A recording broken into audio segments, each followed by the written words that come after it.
You're running low. The vision that once burned so clearly in your chest, it's flickering now. The fire that used to wake you up before the alarm, it's dimming, and everything in you wants to call this a sign that you're losing. But stop. Stop. Before you spiral, I need you to think back. What did you pray for? Think carefully. Did you ask for strength? He gave you a weight that requires it. Did you ask for faith? He gave you a situation where logic runs out. Did you ask for purpose? He gave you a road that only the called can walk. You got exactly what you prayed for. God just answered it His way by building the capacity inside you to carry the very thing you asked for. This isn't a detour. This is the process. And this is exactly where you're supposed to be. The Messiahs look at a season like this and call it punishment. They see the silence and assume abandonment. They feel the pressure and declare defeat. But they don't know what you know. You know how He works. Difficulty is not His rejection. It's His curriculum. The fire doesn't mean He's forgotten you. It means He's refining you. And there's a difference between a man who understands that and a man who doesn't. Don't think like the crowd. Don't think with them. You know better because you know Him. And if Jesus stood right in front of you in this moment, looked you in the eyes, and saw everything you're carrying, you know what He'd say? I've seen this storm before. Walk anyway. I'm still with you. Now, if your will is slipping, if your grip is loosening, if the version of you that had all the plans and all the answers is starting to crack, good.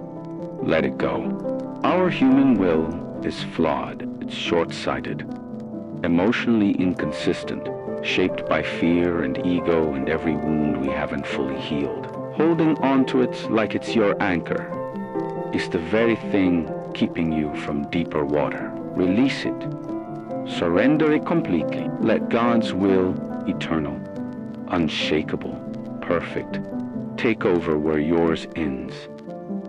His will doesn't run out. It doesn't panic. It doesn't revise itself every time circumstances shift.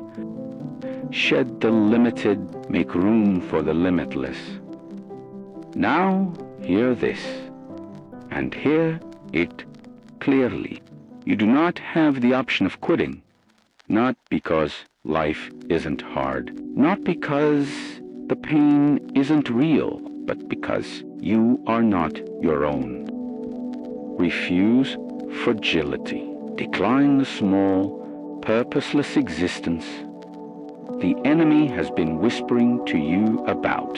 You are not put on this earth to be a footnote. You are not saved by the blood of Christ to live beneath your calling. The light of the Father must radiate from you. The love of the Son must move through your hands. The image of God must be visible in your life, especially in the darkest rooms you walk into. The world is full of people stumbling in darkness, and you carry the light. That is not a small thing. Your hands bear the mark of covenant. They were never yours alone to begin with, and you are not walking this alone.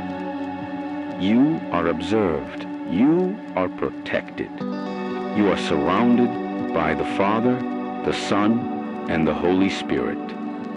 Heaven itself has invested in you. Angels stand in formation around your assignment. That's why you can fall and get back up. That's why you can stumble and still finish.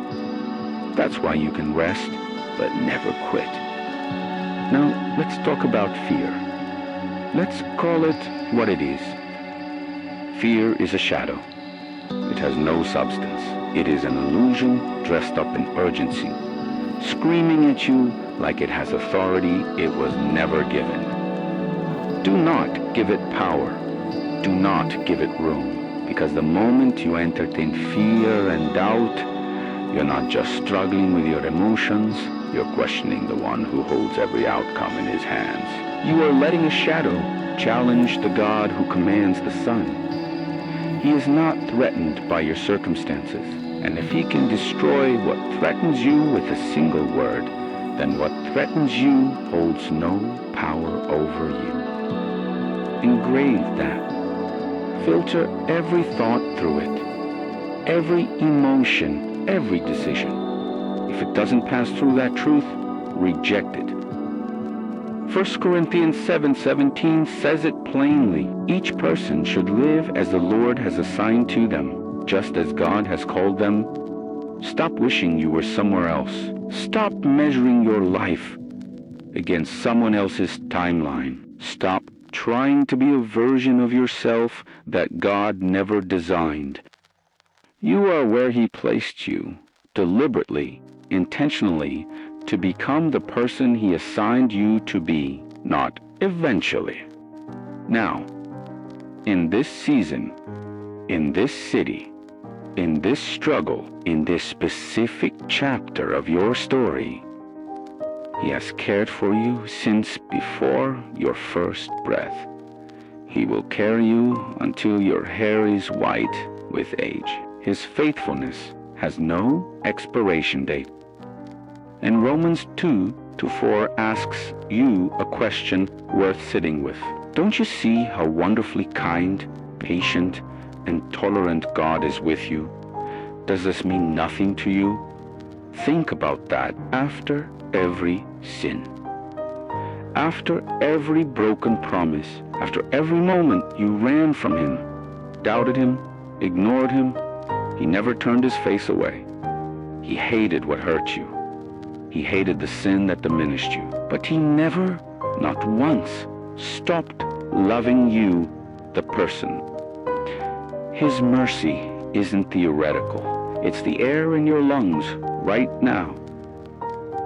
So don't run from the pain of this season. Don't shrink from the weight of it. Don't negotiate yourself down to something smaller and safer just to escape the discomfort. Go through it, because skin doesn't toughen without the cold wind pressing against it. Eyes don't sharpen without being stung by dust and difficulty. Strength doesn't grow without resistance, and character, the deep, unshakable kind, is never formed in comfort. It is forged in the fire, and if anyone can endure this, it's you. Not because you're strong enough on your own, but because of who you are.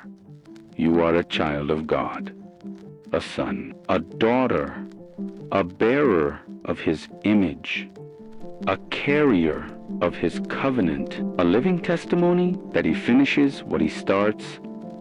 So accept the weight of this season.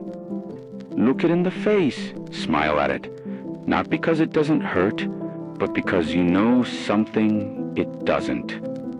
The God who called you into this is the same God who walks with you through it, and he has never once lost. Now get back up and keep going. Share this with someone who's in the middle of their storm right now, someone who needs to be reminded that what they're going through isn't the end of their story. It's the making of it.